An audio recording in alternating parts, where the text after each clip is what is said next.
आशा करता हूं आप सब बहुत अच्छे होंगे। मेरा नाम है सिद्धांत अग्निहोत्री, स्टडी ग्लोस पे आपका बहुत बहुत स्वागत है। तमिलनाडु में बवाल हो गया है दोस्तों। क्यों बवाल हुआ है? क्योंकि जो वी सेंथिल बालाजी हैं इनको हटा दिया है। हम इस पूरी खबर की बात करेंगे, क्या हुआ है एक एक करके जानेंगे, और तमिलनाडु की पॉलिटिक्स भी मैं आपको समझा दूंगा। डार्क 40 कूपन कोड यूज करो। आज रात 12 बजे तक सेल है, मात्र 600 रुपए का कोर्स मिलेगा। सेल एक्सटेंड करते जा रहे हो सर, आप ही के लिए कर रहा हूं। मैनिपुलेशन टेक्निक से आप बच जाओगे। साथ ही साथ डॉक्टर मयूरिका दास, 15 साल का एक्सपीरियंस साइकोलॉजिस्ट, 20 जुलाई से क्लासेस होंगी। तो इसको छोड़ो नहीं, क्योंकि किस तरीके से पॉजिटिव वे में आप इसको यूज कर सकते हो पता चलेगा। ओके, तो तमिलनाडु गवर्नर आर.एन. रवि ने डिसमिस किया वी सेंथिल बालाजी को। कौन है वी सेंथिल बालाजी?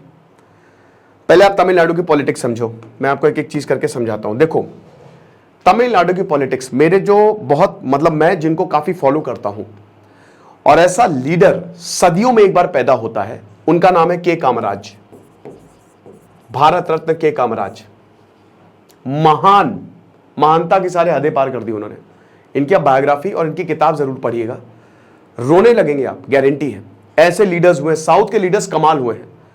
एम.जी. रामचंद्रन का एरा हमने देखा, भले ही मूवी में थे, लेकिन फिर जयललिता का हमने एरा देखा। साउथ में जो फिल्म स्टार्स हैं वो पॉलिटिशियन बनते हैं। फिल्म स्टार को वहां पे भगवानों की तरह पूजा जाता है, क्योंकि फिल्म स्टारों का जो कनेक्ट है वो डायरेक्ट पब्लिक के साथ है। वो डायरेक्ट पब्लिक के साथ है। पब्लिक किसी से भी वहां पे मिल सकती है, और इसीलिए इनको पूजा जाता है। बहुत मदद करते हैं फिल्म स्टार।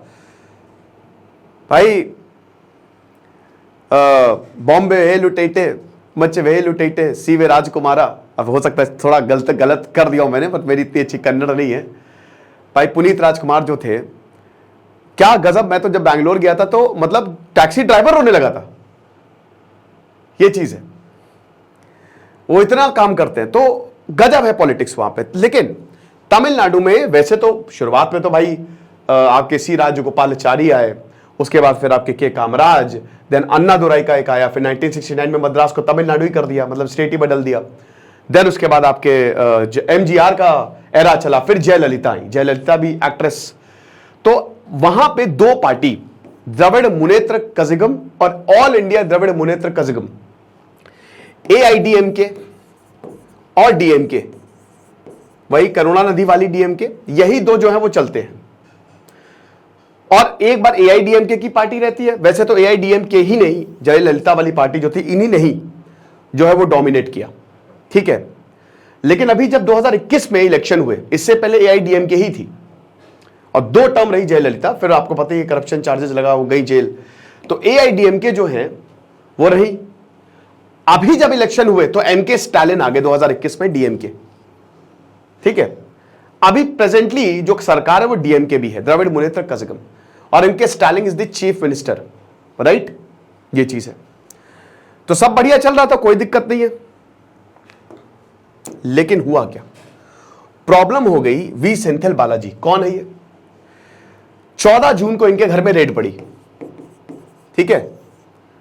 एनफोर्समेंट डायरेक्टोरेट ने रेड मारी। जॉब चाहिए तो पैसे लो, और मनी लॉन्ड्रिंग, ये 2 आरोप थे इनके ऊपर। 2015 में ये मिनिस्ट्री, ट्रांसपोर्ट मिनिस्टर थे ये तमिलनाडु गवर्नमेंट में, ठीक है। और अभी ये इलेक्ट्रिकल मिनिस्टर, इनको बाद में हटा दिया गया, फिर उसके बाद इलेक्ट्रिकल मिनिस्टर थे ये। बिजली विभाग इनको दिया गया, और इसी दौरान ईडी ने इन पे रेड मार दी। 1997 में एमएलए रहे, और काफी अच्छा इनका पॉलिटिकल करियर रहा है। 1997 में इन्होंने पॉलिटिक्स ज्वाइन की, और अब जब इन्होंने रेड मारी तो घंटों तक इनसे पूछताछ चली। और उसके बाद आपने देखा होगा टीवी पे कि इनको चेस्ट पेन हुआ, ये वीडियो वायरल हुआ, और फिर इनको हॉस्पिटल ले जाया गया, सर्जरी हुई, और अभी ठीक है। ये जुडिशियल कस्टडी है, अभी जेल तो गए नहीं। अब इतने में ये सब चल रहा है, जुडिशियल कस्टडी में है। 2 कस्टडी होते, पुलिस एक जुडिशियल। अभी हार्ट की इनकी बाईपास सर्जरी, और तभी ये न्यूज आ जाती है कि आर.एन. रवि को डिसमिस कर दिया, आर.एन. रवि ने डिसमिस कर दिया वी सेंथिल बालाजी को। अब आर.एन. रवि कौन है? ये है गवर्नर एम लक्ष्मीकांत। मैंने पूरी किताब पढ़ाई हुई है, यूट्यूब पे फ्री है। वी सेंथिल बालाजी कौन है? Council of minister, chief minister की एक काउंसिल होती है। ये चीफ मिनिस्टर्स की काउंसिल होती है और इसमें ढेर सारे मिनिस्टर्स होते हैं। ऐसे ही प्राइम मिनिस्टर, भाई केंद्र और राज्य सेम है, बस नाम चेंज है और कुछ नहीं। एडमिनिस्ट्रेशन तो सेम ही रहेगा, उसमें क्या ही अलग कर लोगे यार। तो अब इसमें ये सब संविधान से चलता है। अब इसमें जो संविधान का आर्टिकल 164(1) है वो क्या कहता है कि गवर्नर चीफ मिनिस्टर को एडवाइस देगा, मतलब चीफ मिनिस्टर गवर्नर को बोलेगा। जैसे मान लो कि चीफ मिनिस्टर चुन के आया, कोई पार्टी जीतती है इलेक्शन में, अब वो पार्टी सर्वसम्मति से बोलेगी कि हमारा नेता कैसा हो, एमके स्टालिन जैसा हो। तो अब चीफ मिनिस्टर एमके स्टालिन अब चीफ मिनिस्टर को गवर्नर शपथ दिलाएगा। अब उसके बाद होता क्या है कि जो काउंसिल ऑफ मिनिस्टर है वो चीफ मिनिस्टर डिसाइड करेगा और चीफ मिनिस्टर गवर्नर को बताता है, यानी कि एडवाइस और एड पे काम करता है गवर्नर चीफ मिनिस्टर की। यहां पे केस ये है कि डायरेक्ट डिसमिस कर दिया, गवर्नर RN रवि ने उठाया, साइन किया, डिसमिस, सबको सस्पेंड करेंगे, नायक वाला हिसाब किताब। अब जितनी भी ऑपोजिशन है वो टूट पड़ा। ममता बनर्जी कह रही है कि ये बहुत ही गलत इस्तेमाल हुआ है, क्योंकि भाई एडवाइस लेगा और एड ये बड़ा इंपॉर्टेंट है, लेकिन ये वेग है, इट्स नॉट वेरी क्लियर। संविधान में बहुत सारे ऐसे टर्म्स हैं जो बहुत क्लियर नहीं है, लेकिन यहां पे एडवाइस और एड और एक एक वर्ड का मीनिंग है संविधान में। बहुत ध्यान से संविधान जो है वो फ्रेम किया है। एडवाइस और एड का मतलब यह है कि गवर्नर कब हटा सकता है, चीफ मिनिस्टर बताएगा कि हटा दो, तो तब, क्योंकि गवर्नर ने यहां पे डायरेक्ट डिसीजन ले लिया, गवर्नर को चीफ मिनिस्टर से पूछना चाहिए। इस पे बवाल है। आम आदमी पार्टी ने और कांग्रेस के मनीष तिवारी ने कहा है कि भाई अनलेस प्रूवन गिल्टी, अभी तक उन पे कोई आरोप सिद्ध नहीं हुए हैं, उन पे कोई मुकदमा नहीं चला, उनको कोई सजा नहीं हुई, तो आपने कैसे हटा दिया। तो अब जब इतना प्रेशर पड़ा दोस्तों, अब पता नहीं प्रेशर की वजह से कि किस वजह से रोक दिया इनका सस्पेंशन। RN रवि जो गवर्नर थे उन्होंने रोक दिया, सरकार की तरफ से आया है, पूरा केंद्र सरकार की तरफ से उन्होंने बताया कि आखिरकार ऐसा, क्योंकि गवर्नर तो आपको पता ही कि सेंटर अपॉइंट करता है, ठीक है ना। तो अब ये हुआ कि उन्होंने बोला कि देखिए काउंसिल ऑफ मिनिस्टर में इस तरीके की इरेगुलरिटीज हमको देखने को मिली है, तो इसीलिए हम उनको सस्पेंड कर रहे हैं। लेकिन यहां पे अब गवर्नर ने रोक दिया है और यह बोला जा रहा है कि गवर्नर ने क्यों रोका है, क्योंकि लॉयर से, क्योंकि आपने डायरेक्ट डिसमिस किया, लॉयर से उन्होंने कंसल्ट भी नहीं किया, तो अब लॉयर से कंसल्ट करेंगे, यानी कि जो अटॉर्नी जनरल है ना उससे कंसल्ट करेंगे।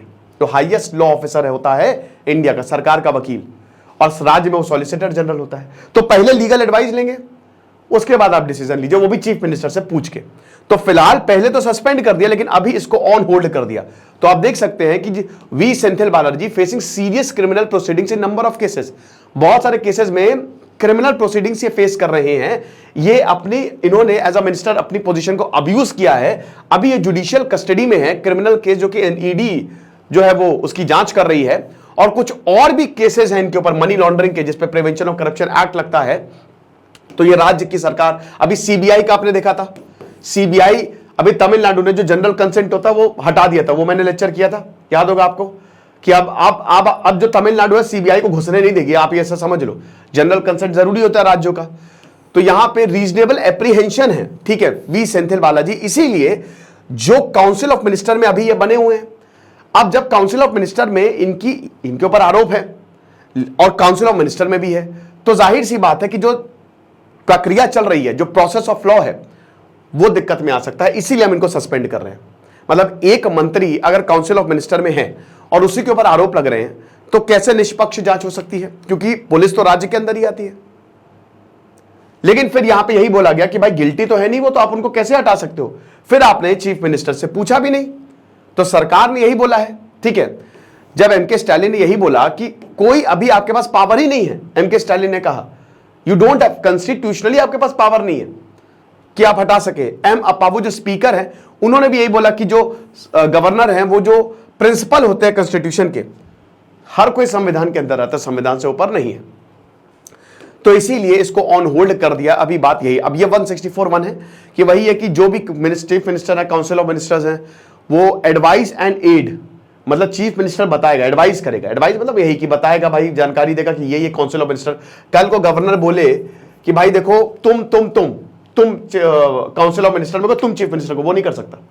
वो चीफ मिनिस्टर जो लिस्ट देगा वो गवर्नर को माननी पड़ेगी, सिंपल सी बात है, वरना पावर ऑफ कॉन्फ्लिक्ट हो जाएगा। इसीलिए सेपरेशन ऑफ पावर दिया गया है यहां पे। और सेम प्रेसिडेंट करता है प्राइम मिनिस्टर के साथ, सेम, समझ रहे हो?